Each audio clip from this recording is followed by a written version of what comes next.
Hello అండి, నేను మీ అభి. ఈరోజు ఇక్కడ మీకు చూపించాలనుకుంటుంది పంప్కిన్ కార్వింగ్ అండి. మా పాపకి పంప్కిన్ కార్వింగ్ చేసి దాంట్లో కూర్చోబెట్టి చేయాలి అని అనుకున్నాము. అంటే తనకి చాలా మెమరీస్ ఉంటాయి కదా అని. యాక్చువల్గా ఇది లాస్ట్ ఇయర్ చేయాలన్నమాట మేము. బట్ లాస్ట్ ఇయర్ వచ్చేసి ఇండియాలో ఉన్నాము, సో కుదరలేదు. సో ఇయర్ ఎలా అయినా చేయాలి అని చెప్పి తీసుకొచ్చేసాను.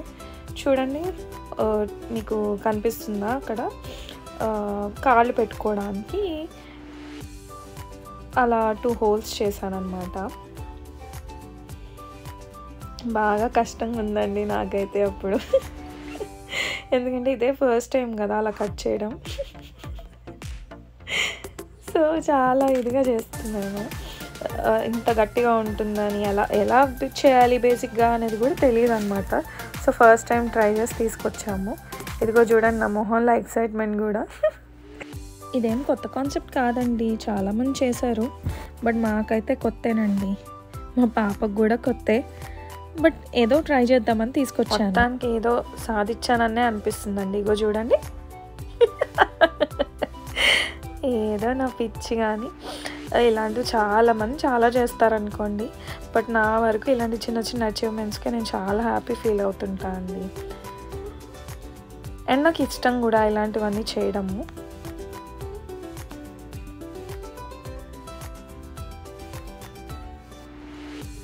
ఫస్ట్ ఇలా పెన్తో డ్రా చేసుకొని చూశాను. అంటే చాలా మల్టిపుల్ వీడియోస్ చూసాను అండి ఎలా చేయాలి ఏంటి అని. బట్ చూడడం అంతా ఒక ఎత్తు, ఇలా చేయడం ఒక ఎత్తు. But I had a good fun. అంటే మా పాప ఇంకా వీటితో కూర్చొని నాతో ఇన్వాల్వ్ అయ్యేంత పెద్దది కాకపోయేసరికి కొంచెం నాకు ఫాస్ట్గా కూడా అయిపోయిందని చెప్పాలి. ఇన్ఫ్యాక్ట్ తను ఉంటే ఇలా ఈ నైఫ్ ఇవన్నీ కూడా చాలా ఇబ్బంది అయ్యేవి కదా. సో యా, ఇగో చూడండి, చెప్తున్నాను ఎంత కష్టంగా ఉంది అని. యాక్చువల్గా నేను పెద్ద నైఫ్ ప్రిఫర్ చేయను అనమాట, నాకు కంఫర్ట్ ఉండదు దాంతో. అందుకని ఈ చిన్న నైఫ్తోనే కుస్తీలు పడుతున్నాను అనమాట.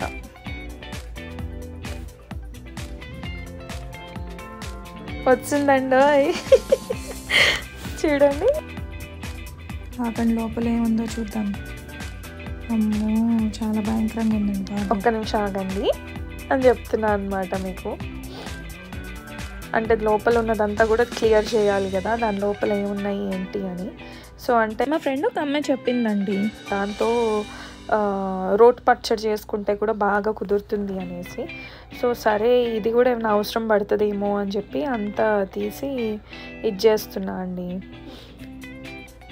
ఏదైనా హెల్ప్ అవుతుందేమో అని. అసలు నాకు రెసిపీ తెలియదు అనుకోండి, బట్ ఫర్ షూర్ రెసిపీ ఏమైనా తెలిస్తే కనుక మీతో షేర్ చేసుకుంటాను.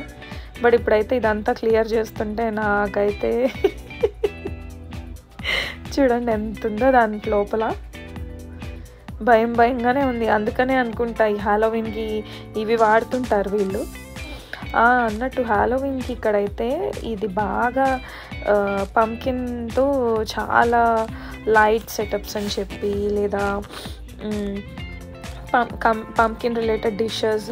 ఇక్కడ మాకు పంకిన్ ఫార్మ్స్ కూడా ఉంటాయండి. ఆ పంకిన్ ఫార్మ్స్లో ఇది చేస్తుంటారనమాట. లైక్ ఫార్మ్స్లో వెళ్తే ఈ పంకిన్స్తో డెకరేషన్, పంకిన్తో ఐస్ క్రీమ్ ఫ్లేవర్స్, లేదా ఏదో ఒక డిష్ అయితే వాళ్ళు మనకి ప్రొవైడ్ చేస్తూ ఉంటారనమాట. ఇగో చూడండి, మా పాప పంకిన్ దానికోసం బయటికి తీసుకెళ్ళి నేను ఆకులు అవన్నీ కూడా ఏరుకొని వచ్చానమాట. తనకి ఏదన్నా ఎక్కడో దగ్గర, ఎందుకంటే మాకు ఇక్కడ ఫాల్ సీజన్లోనే ఈ పంకిన్ అన్నీ కూడా స్టార్ట్ అవుతుంటాయి అన్నమాట. ఎవరింటికి వెళ్ళిపోస్తానండి బాబు, ఏమనుకున్నారో ఏంటో పాపం. ఇగోని చూడండి మా పాప ఎంత ఎక్సైట్ అవుతుందో. అస్సలు పాపం దానికి కాలు దూర్చడానికి ఎన్ని కష్టాలు పడ్డామోనండి. యాక్చువల్గా చెప్పాలంటే ఇది సెకండ్ డే వీడియో.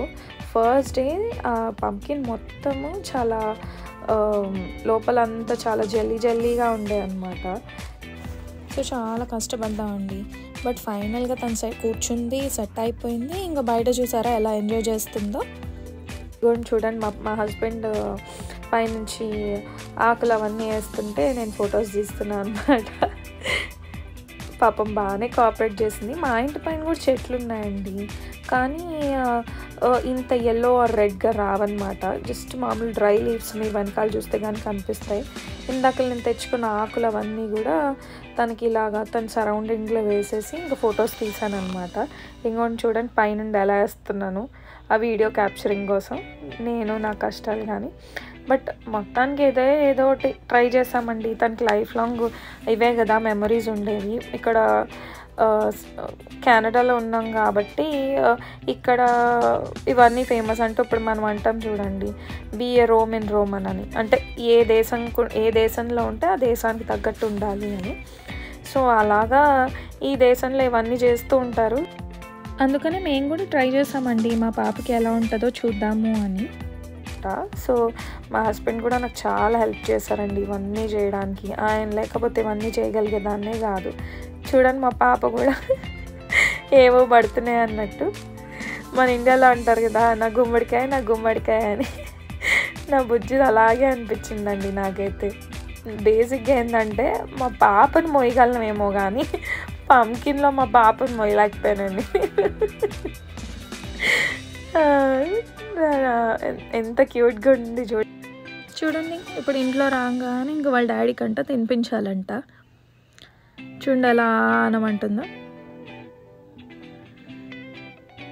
ఎప్పుడు ఈ పిల్లలు ఎలా ఉంటారు చెప్పలేమండి బాబు. ఫైనల్గా అవుట్పుట్ కూడా పెట్టేశానండి. ఇంకా చూసి ఎలా ఉన్నాయో కామెంట్ చేసి చెప్పేయండి. థ్యాంక్స్ ఫర్ వాచింగ్ అండి. సర్వజన సుఖినో భవంతు.